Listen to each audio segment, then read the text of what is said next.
Hello everyone, मैं कृति ठाकुर आज आपको एसी और डीसी करंट में डिफरेंस बताऊंगी। इस वीडियो में कंटेंट हिंदी और इंग्लिश दोनों लैंग्वेज में है ताकि बच्चों को एक ही जगह सारी इंफॉर्मेशन मिल जाए। एसी और डीसी करंट को जानने के लिए सबसे पहले हमें करंट का पता होना चाहिए। व्हाट इज़ करंट या फिर धारा क्या है? Flow of electron is current, या फिर हम कह सकते हैं किसी भी कंडक्टिंग मटेरियल में जब फ्री इलेक्ट्रॉन एक टर्मिनल से दूसरे टर्मिनल तक मूव करते हैं तो करंट पैदा होता है। करंट की एसआई यूनिट एम्पियर है। करंट को हम कैपिटल आई या फिर स्मॉल आई से दर्शाते हैं। I is equal to Q by T. Current हमारा इक्वल होता है चार्ज पर यूनिट टाइम के, कि कितने इलेक्ट्रॉन हमारे एक टर्मिनल से दूसरे टर्मिनल पर गए हैं। ये आप इमेज देख रहे हैं। जितने ज़्यादा इलेक्ट्रॉन मूव करेंगे उतना ज़्यादा करंट फ्लो होगा। करंट को हम 2 पार्ट्स में क्लासिफाई करते हैं। एक है एसी करंट, दूसरा है डायरेक्ट करंट जिसको हम हिंदी में कहते हैं दृष्ट धारा। अब इनके बारे में डिस्कस करते हैं। एसी करंट का मैग्नीट्यूड और डायरेक्शन टाइम के साथ चेंज करती रहती है। जैसे ये आप वेवफॉर्म देख रहे हैं, इसका मैग्नीट्यूड भी चेंज कर रहा है और डायरेक्शन भी चेंज हो रही है। जबकि डीसी करंट में क्या होता है, ना तो डायरेक्शन चेंज होती है ना ही मैग्नीट्यूड चेंज होता है। एसी करंट को साइन वेव से भी रिप्रेजेंट करते हैं।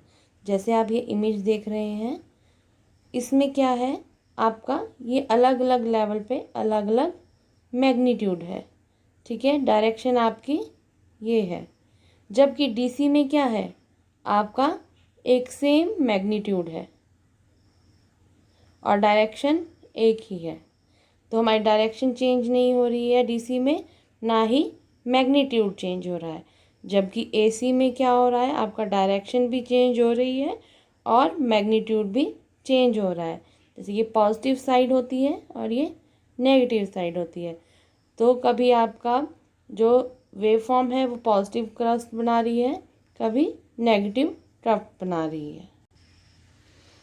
एसी करंट जो है वो बोथ डायरेक्शन में मूव करता है, पॉजिटिव साइड भी और नेगेटिव साइड भी।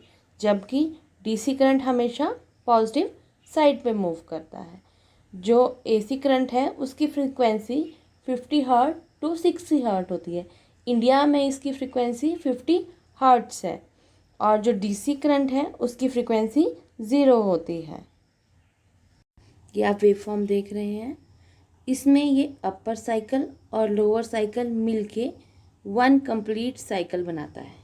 ठीक है, जब आपकी ये ऐसे सेम साइकिल 50 होंगे 1 सेकेंड में, 50 साइकिल होंगे तो वो क्या बनाएगा, आपकी 50 हर्ट्ज फ्रीक्वेंसी बनाएगा। आप देख सकते हैं कि जो डीसी है उसकी फ्रीक्वेंसी नहीं है और जो एसी है उसकी फ्रीक्वेंसी मैंने आपको बताई वो है 50 हर्ट्ज। प्रत्यावर्ती धारा एसी करंट को हम स्टोर नहीं कर सकते, जबकि डीसी करंट को हम स्टोर कर सकते हैं। जैसे आप इमेज में देख रहे हो, ये बैटरी, इसमें कौन सा करंट मौजूद होता है, इसमें होता है डीसी करंट। जबकि एसी करंट को हम स्टोर नहीं कर सकते। एक और बात, एसी करंट कम हार्मफुल होता है as compared to DC current. AC current को हम जनरेट कर सकते हैं एसी जनरेटर की मदद से, और डीसी करंट को हम जनरेट कर सकते हैं बैटरी या फिर सेल की मदद से।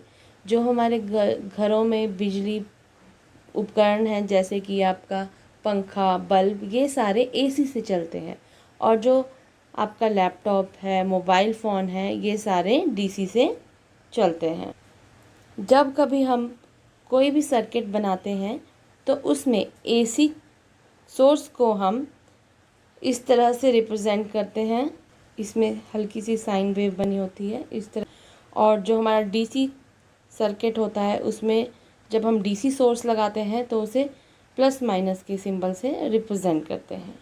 नीचे आप इमेज देख रहे हो जहाँ पे आपके एसी सर्किट में आपका एसी सोर्स लगा हुआ है और बल्ब जल रहा है। जब पॉजिटिव साइकिल आ रहा है तो बल्ब आपका ग्लो कर रहा है और जब नेगेटिव साइकिल है तो बल्ब आपका ऑफ है। अब आप इमेज में देखो, यहाँ पर आपका एसी सोर्स बनाया हुआ है, कितनी वोल्ट दी हुई है, 120 वोल्ट दी हुई है। और दूसरी साइड डीसी सोर्स की बात करें तो यहाँ पे आपका डीसी सोर्स लगाया हुआ है, जैसे कोई बैटरी हो गई। और करंट कहाँ फ्लो कर रहा है, सिर्फ एक ही डायरेक्शन में, जबकि दूसरा एसी सर्किट है उसमें कहाँ फ्लो कर रहा है, दोनों डायरेक्शन में। इसीलिए हम कहते हैं कि जो एसी करंट होता है वो बाई डायरेक्शनल होता है और जो डीसी करंट होता है वो यूनी डायरेक्शनल होता है। होप आप सबको समझ आ गया होगा। Thank you so much. Please like and subscribe.